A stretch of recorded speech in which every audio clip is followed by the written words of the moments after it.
C'est un conte violent et je pense que c'est la manière qu'a trouvé le réalisateur de parler d'une violence qu'à mon avis il ressent ou il voit autour de lui sans la prendre d'un point de vue trop réel parce qu'elle aurait été presque invivable. We love cinema. Xavier, c'est un des trois amis de cette histoire, celui qui fonctionne le plus à son instinct, celui qui réfléchit le moins, qui fonce, le fonceur des trois copains.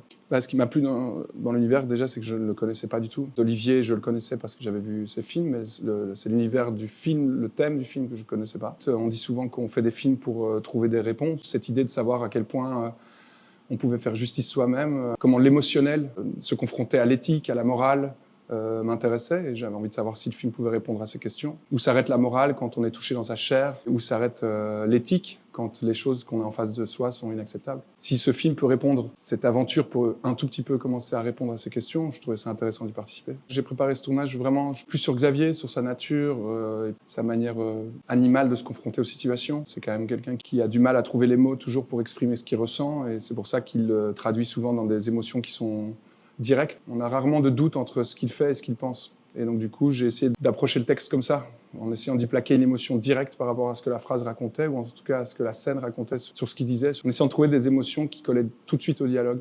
Enfin, on vous voit dans un film belge, votre carrière se déploie pas mal en France aussi. Qu'est-ce que ça vous fait de jouer dans un film ici en Belgique?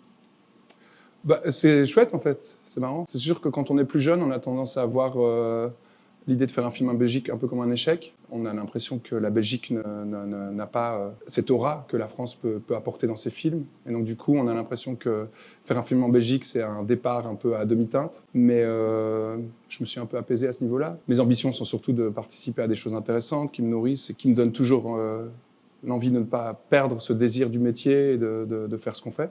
Et ce film réunit toutes les choses pour que ce désir soit toujours ardent. Et donc du coup, moi, faire un film en Belgique pour la première fois, ça me ravit et je suis content en fait de participer à un film important sur le sol belge. En fait, j'ai un peu moins tourné ces dernières années parce que je prépare un projet personnel qui sortira dans le courant de l'automne, j'espère. C'est un film un peu particulier parce qu'il n'a pas d'image. Donc c'est une immersion sonore, c'est une fiction musicale avec des chansons qui s'appelle Easy More. Donc j'espère qu'on se reverra très vite pour en reparler et que je puisse, comme dans cette interview, convaincre les spectateurs d'aller le voir. Merci beaucoup Damien et rendez-vous alors pour la sortie du film. Très bien, merci. Easy More. Retenez.